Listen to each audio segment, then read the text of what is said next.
Hi, everyone. I'm Catherine Anaya. Welcome to the Women's Eye podcast. This is where you are going to meet fascinating women who are leaving their mark, making a difference, and changing lives. This episode is brought to you by Casco Financial Group in Phoenix, Arizona. Catherine Scrivano is the president of Casco Financial Group, and she founded her business to help people create financial strength to achieve their dreams. I am very excited for you to meet my guest today, Kelsey Campbell. Kelsey is an Olympic wrestler. She's a national team member for Team USA, a social advocate, and a recording artist. We're going to chat about how her Olympic journey started with a dare and how she'd like to change the world with her advocacy and inspire through her music. Kelsey, it's so good to see you again. I know. I'm so glad to be chatting with you again today. Well, the last time we chatted, we were only a few months into this pandemic, and now here we are a year later. How have you been holding up? I mean, it's just wild because it's been strange and it's felt fast, but it's felt slow. And I feel like I actually do okay in a little bit of chaos historically. So some of it has felt familiar in a weird way, but I think I'm just figuring it out like everyone else.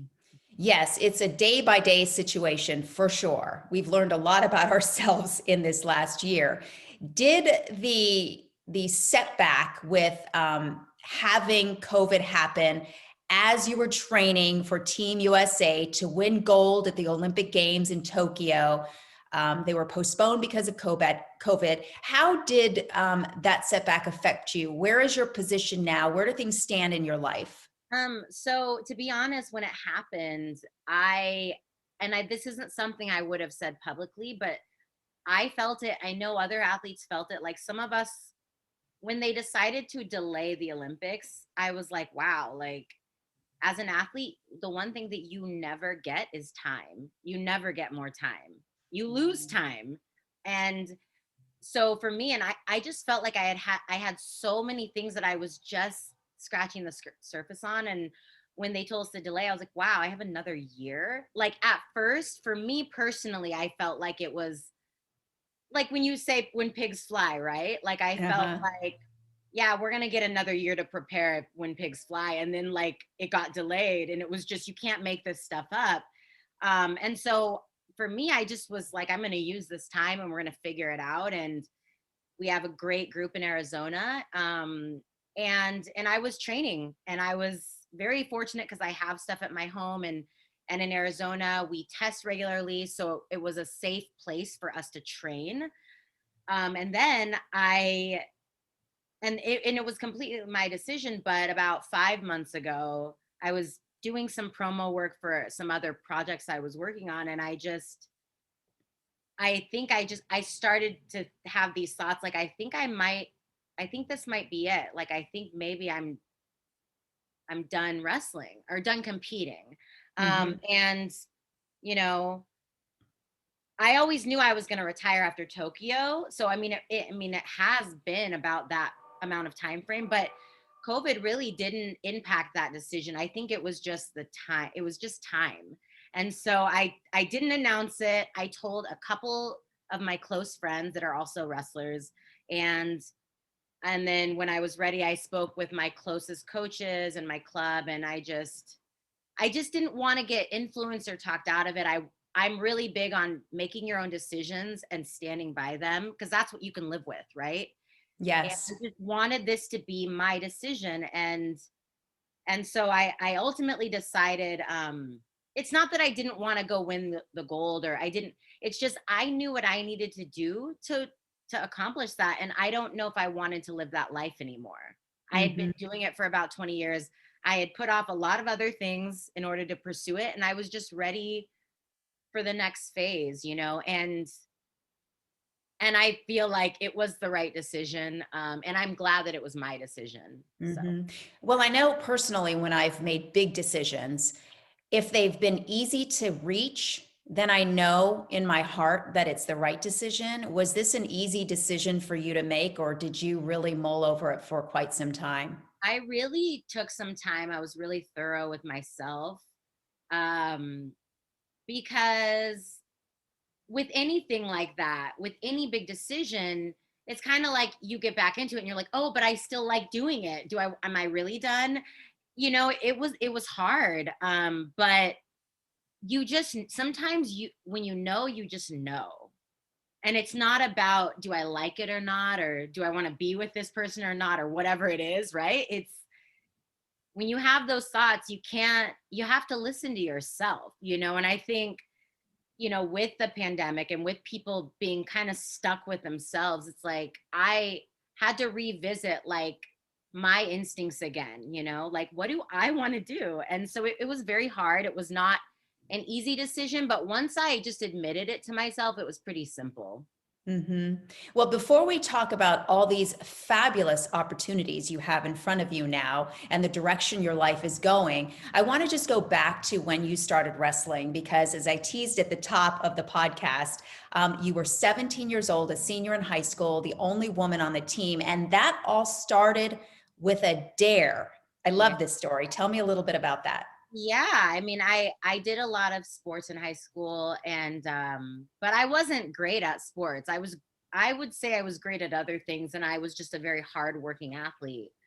And I just wanted to prove to these guys that I could do wrestling because I worked. They felt like it was this really exclusive thing that only the toughest people could do, and I was like, well, then I can do it.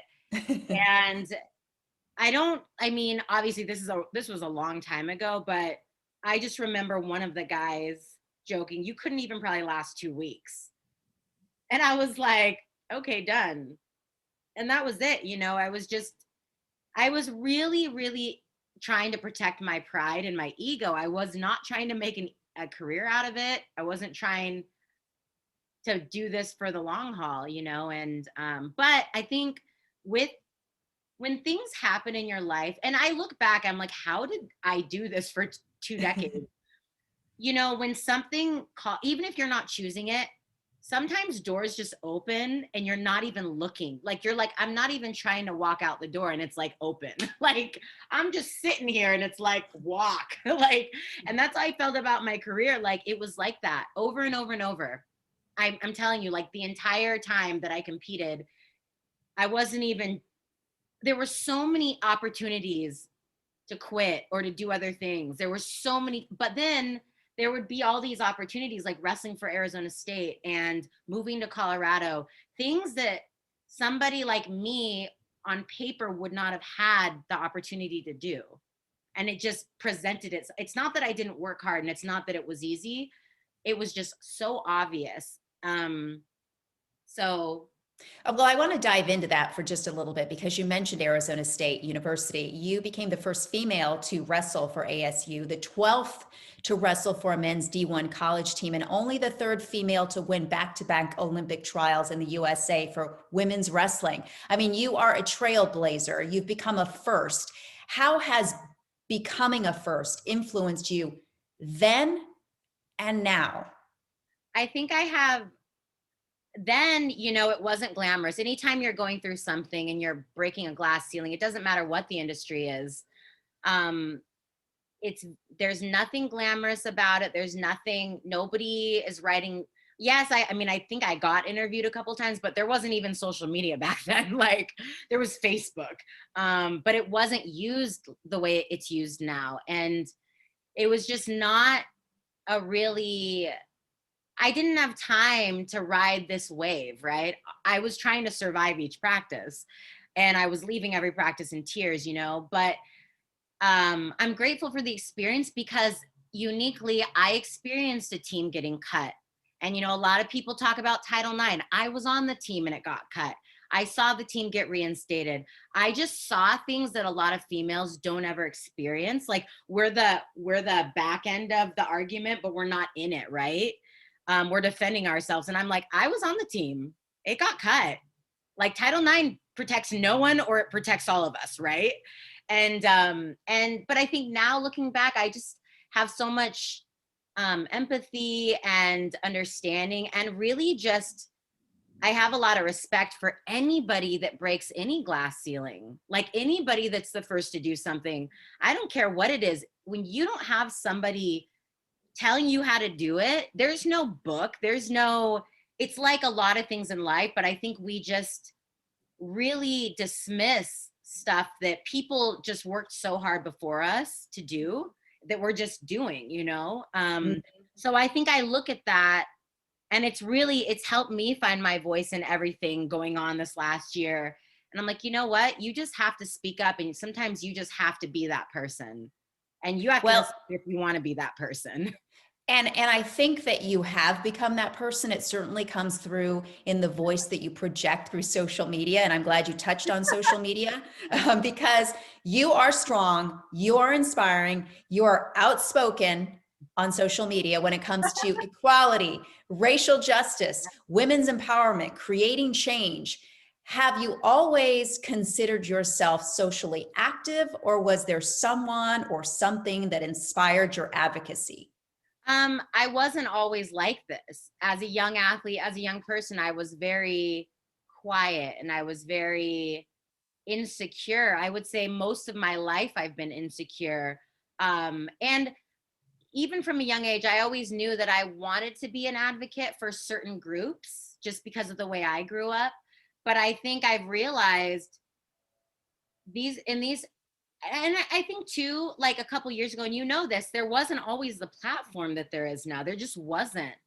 And for all the negative things that we see on social media, and I've said this over and over again, I will take social media any day because it has given people a voice.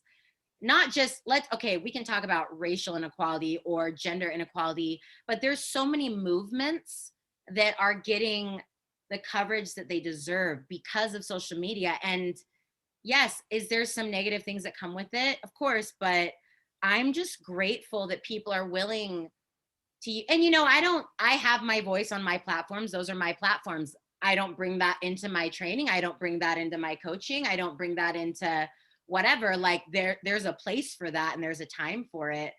But I feel like not everyone has to be as vocal as I am, but I think it's always important to know where you stand, and I just have to be who I am, right? I just have to speak up if I feel strongly about it. I wasn't always like that, but I've I've seen enough people and I've mentored enough people to realize, like, sometimes you have to be the example, and it doesn't mean it's comfortable. And I've done and said a lot of things wrong on social media, and you have to own it, and it is what it is. But I'm very grateful that I've had experiences that give me a voice, and that the Olympics definitely gives me a little bit of a platform. And I just hope that it inspires other people to always be a voice, for themselves and for others. Mhm. So yeah. Well, your authenticity, I should say, comes through very loud and clear on your social media platforms. You mentioned movements and how the platform has, given a voice to movements, and you're very vocal about parity for women in sports and advocating for equal pay. You're part of Parody now, where I read that for every dollar spent on sports sponsorship, women receive just half a cent. That is mind-blowing. Tell me a little bit about that movement and what you think it's going to take to close that gap.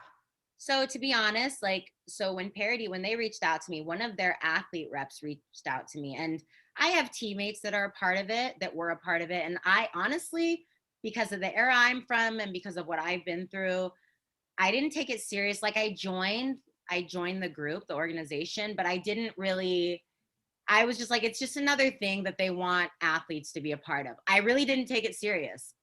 Um, and then, but all those things are true, right? We do make less money. It's 2021 and we're still fighting these battles. It's insane.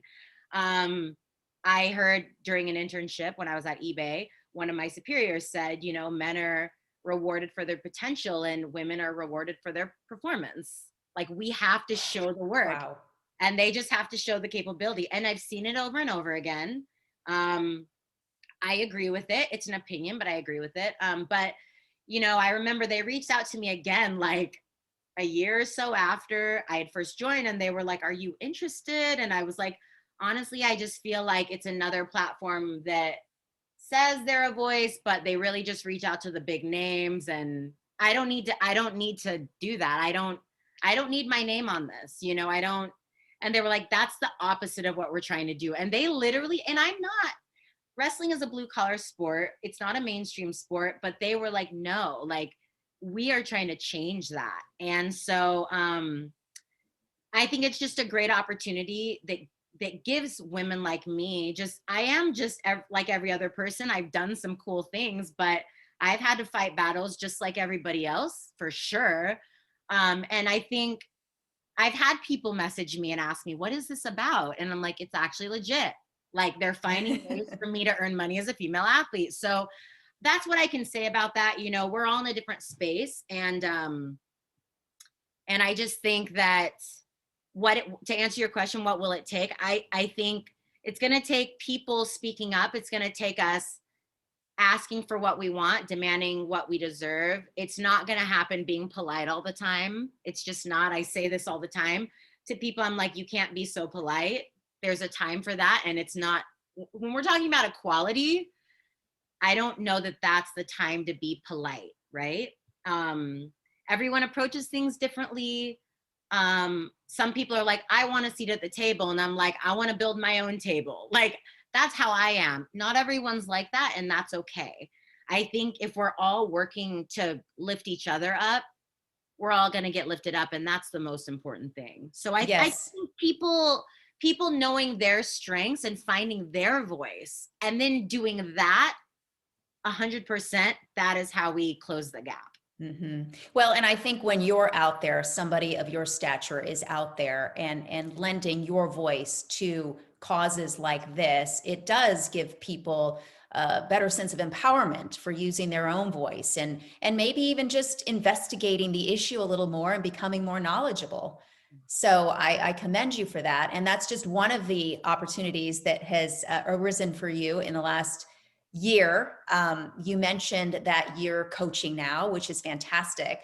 But I want to talk about something really special. And I know we touched on this briefly in our conversation last summer, but fast forward, things have really ramped up. 20 years ago, you hit pause on your singing recording ambitions. But during the pandemic, you not only completed an MBA, woo, congratulations, but you've written and recorded songs, you're releasing an EP and a music video this month. I mean, it's just amazing. What is the difference, or what's so different about you now that perhaps wasn't there 20 years ago when you first hit that pause button? I mean, when I decided to put it on hold, for some reason I knew, and this was before I had done anything with wrestling, I had no reason to legitimize myself. I just somehow knew that I had a window to maybe pursue this sport, but I knew that I was so confident in my music, even at a young age. I was like, this is always going to be here. I will always, and all these years, I continue to write music. Trust me, I've had a couple of breakups and I have written some music. I mean, Watch out, Taylor Swift. Right. And I've done things on my computer, and technology is advanced. Like back in the day, you had to go into a studio, but now you can do stuff on your laptop, which I do. So even the album I'm recording, all of them except for one song, all of the music, I actually did myself. And I'm not a producer.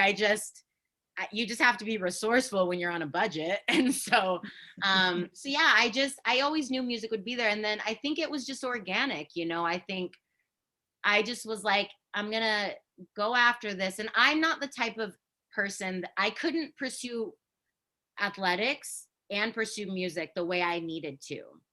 I just couldn't do it. So some people they can do the entrepreneur thing and they can do a million things, and that's not me. And I'm not going to try to be that person. So I really did have to put it on hold, and I decided, you know, when Tokyo's over, I want to hit the ground running. So I started getting together funding and getting together some ideas, and then the pandemic happened and stuff shut down, and then stuff reopened, and I was like, let's do this. Let's just do it. And started recording. And then the first song came out so good that I just had to do a video, which wasn't the plan at all. So finished the video. It took forever for you're working with a lot of different people, and it just takes time. So it's going live this week. I'm so excited. I'm excited for you. The How would you song- describe your sound? My sound is definitely more on the pop side. It's catchy. The song that's coming out this week is very catchy. I'll send it to you, actually. I'll give you like a little advanced sneak preview. Okay. It's very catchy and just uplifting and positive. And the first song is inspired by the last year. It's meant to make us all look at ourselves as warriors and strong men and women. It's called Mantra. Literally, it's called Mantra. My dad inspired it, actually. And it has like a Jamaican sound to it, like an islander sound to it. Ooh, nice.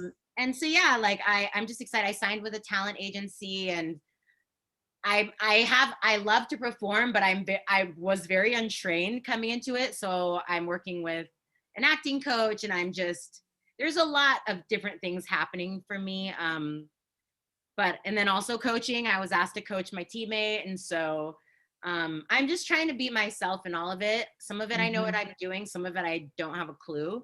And I'm just trying to stay as open-minded as possible and still be me, still be the person that Yes. makes me. So To be authentic. Absolutely. So where can people find the video, find your music, and who would you say has influenced you the most as an artist? Gosh. When I release it this week, I'm going to release it on YouTube and Spotify and like social media platforms. I'm going to do more of a soft release, and then later I'll release it like everywhere.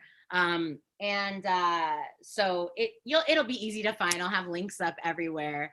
But I would say I was influenced at a young age. Mariah Carey was a huge influence to me. There just weren't a lot of mixed race, light skinned people anywhere. Like you just didn't see them anywhere. So she was one of the only artists when I was younger that I was like, she's like me. There's no one like her. Like everybody's, and this sounds weird, and I've said this to a lot of my friends that are mixed race or that are Black or that are whatever.